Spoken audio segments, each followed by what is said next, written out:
we do not accept the chauvinism of Islamic groups who come here and waste our time, that they want to impose themselves on society. We had the same problems with Sudan, Khartoum, and now it was coming up in Somalia. So that's why that was one of the reasons. The second reason was to extend solidarity to Ethiopia, because Ethiopia was being attacked because of Khartoum, and then now these groups in Somalia, we had to stand with them. That was the second reason. And this I shared in detail with the excellencies in the closed session. The chauvinist groups should leave us alone. We, the Africans of this area, we have a very rich history. We are different, but we don't try to impose our identity on others. The Muslims talk of haram, haram, haram, haram, haram, haram. I told Bashir of Sudan that my list of haram is much longer than his. Because for him, he was only talking about pigs. But according to the Ugandans in the savannah, we have got a longer list of haram, which I don't want to go into. I told the meeting in the closed session. But we accept one another. Whatever you are, you don't impose yourself on me, nor do I impose myself on you. So that's one point I just wanted to mention. The second one is that these Western countries pulling out, this is not a problem. If they want to pull out, they pull out. Because all the problems we have solved here, we never did them with anybody's support. We were working with our brothers. When we got rid of Idi Amin, who supported us? It was Tanzania and Mozambique only, and us. On the issue of Sudan, who was involved? We can manage.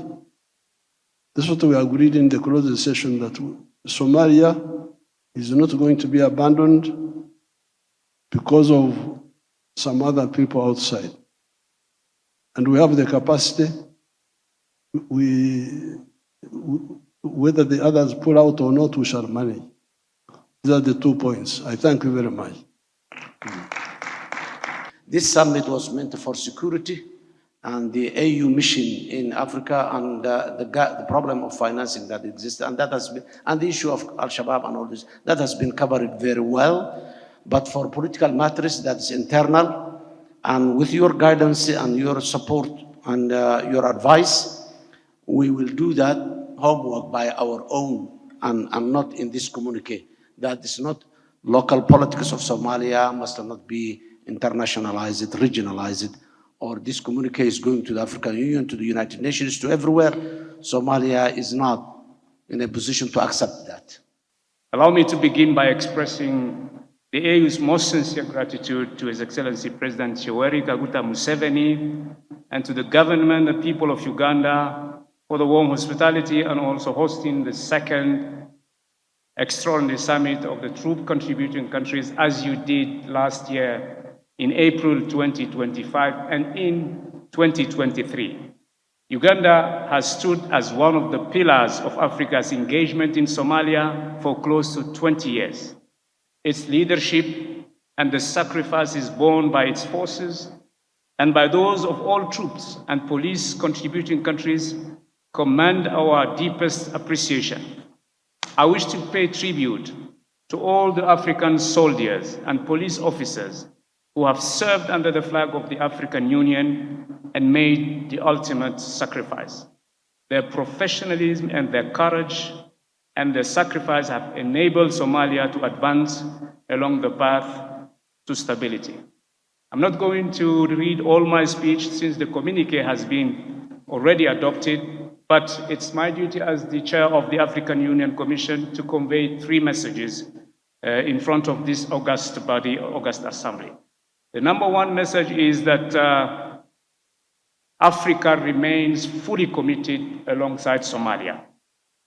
The second message that we are determined to preserve the gains of AUSSOM and to conduct an orderly transition grounded in the realities on the ground. And the third message is that we intend to pursue a close dialogue with all our partners in order to secure support that is predictable, sustainable, and consistent with the priorities defined by Africans themselves. I wish to assure the government and people of Somalia that the Commission will continue to mobilize all the political, diplomatic, and financial support necessary for the success of this mission. The AU Commission will continue to accompany Somalia towards a lasting peace in the interest of its people and in the interest of our continent.